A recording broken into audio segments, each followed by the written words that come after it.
Viewers, যে যেখানে আছেন, দেশে অথবা দেশের বাইরে, সবাইকে শুভকামনা। আপনারা ভালো থাকবেন এই প্রত্যাশা নিয়ে আর একটি খবর আপনাদের সামনে নিয়ে আসছি। খবরটা উদ্বেগজনক, ভয়ঙ্কর।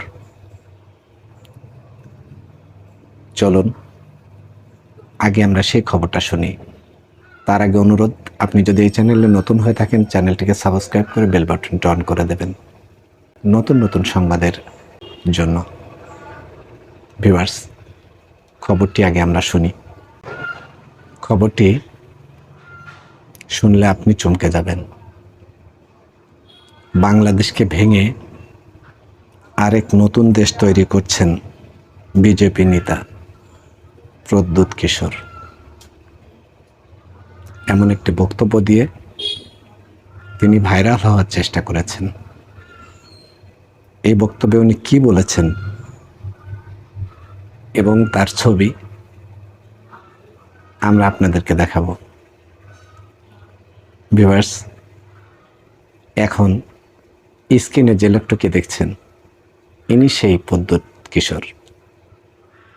ত্রিপুরা থেকে সামান্য একটা দলের নেতৃত্ব দেন। তার মুখ দিয়ে এই ধরনের উক্তি। চলুন খবরে কি বলছে আমরা শুনি। ভারতের ক্ষমতাসীন বিজেপির অন্যতম গুরুত্বপূর্ণ রাজনৈতিক দল ত্রিপুরা মোথার, নাম হলো ত্রিপুরা মোথার, এর শীর্ষ নেতা বাংলাদেশকে ভেঙে আরেক নতুন দেশ তৈরির হুমকি দিয়েছেন। কি সমর্থ!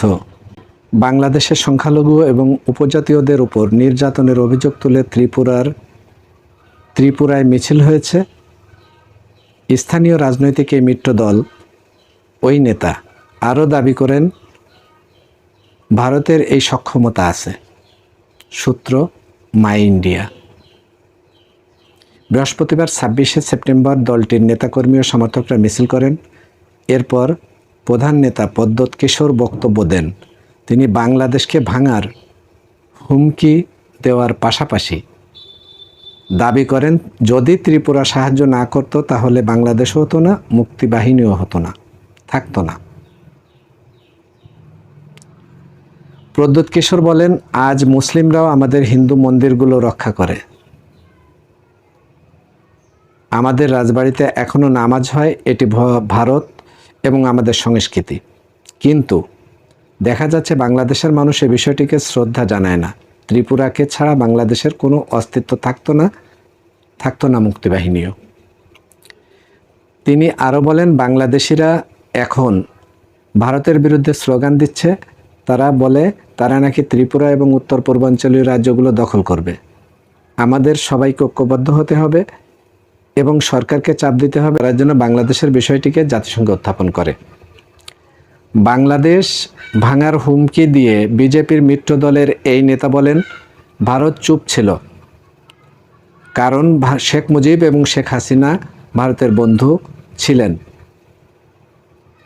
এটাই হলো আসল কথা। এত বক্তব্যের সারবস্তু ব্যথা ওনার কোথায়? ওনার নিজের বক্তব্যেই উনি বলে দিচ্ছেন। কিন্তু এই বন্ধুত্ব এখন আর নেই। যদি বাংলাদেশিরা আমাদের চ্যালেঞ্জ জানাতে পারে, আমি তাদেরকে জানাতে চাই, পাকিস্তান ভেঙে ভারত বাংলাদেশ তৈরি করেছে। বাংলাদেশ ভেঙে আরেকটি দেশ তৈরি করার সক্ষমতাও ভারতের আছে। যদি তারা সংখ্যালঘুদের উপর হামলা বন্ধ না করে, আমরা চুপ থাকব না। তিনি আরও দাবি করেন, তার পরিবার আগে ব্রাহ্মণবাড়িয়া, খাগড়াছড়ি, কুমিল্লা ও চট্টগ্রামকে শাসন করত। ওই সময় সবাই মিলে থাকতো, কিন্তু এখন সেই অবস্থা নেই। অর্থাৎ উনিও বাংলাদেশের মানুষ। এখানে ওনার পরিবার পরিজন ছিল, ওনার বিবৃতিতে আসছে সেটা। ভাই, বাংলাদেশ আপনার প্রতিবেশী, একটি স্বাধীন রাষ্ট্র, এটা আপনাকে মাথায় রাখতে হবে। এটা মাথায় রেখেই আপনি ত্রিপুরাতে রাজনীতি করবেন। এই দেশ সম্পর্কে, এই দেশের মানুষ সম্পর্কে কোনো কিছু বলবার অধিকার আপনার নেই। এই দেশের মানুষই সিদ্ধান্ত নেবে তাদের কোথায় অসুবিধা, কি তাদের সমস্যা। একটা স্বাধীন দেশ সম্পর্কে মন্তব্য করার আগে এই ধরনের মন্তব্য হুমকিমূলক, আপনার যোগ্যতা আছে কিনা সেটা আপনি আগে ভেবে দেখবেন। ভিউয়ার্স, একটা আঞ্চলিক প্রাদেশিক একটা দল, সেই দলের নেতা তিনি। আমরা এই ধরনের বক্তব্য আমলে নেই না, কারণ উনিও সেই রকম ফালতু লোকের ফালতু প্যাচালের মতো কথাবার্তাগুলো বললেন। ভারতের প্রতিবেশী হিসেবে আমরা প্রতিবেশী সুলভ আচরণ আশা করি, উক্তি আশা করি, কথাবার্তা আশা করি। কোনরূপ আদেশমূলক, হুমকিমূলক এই ধরনের কোনো বক্তব্য আমরা আশা করি না। আপনারা দয়া করে, রাজনীতি করেন যারা, তারা বিষয়টা একটু ভেবে দেখবেন। সর্বোপরি আমি একটা কথা বলতে চাই, একটা শব্দ দিয়েই শেষ করব, সেটা হচ্ছে নিজের চরকায় তেল দেন। ভিউয়ার্স, যে যেখানে আছেন ভালো থাকবেন। আপনাদের ভালো থাকার প্রত্যাশা নিয়ে আমি মির্জা তারিকুল ইসলাম সবসময় আপনাদের সাথে।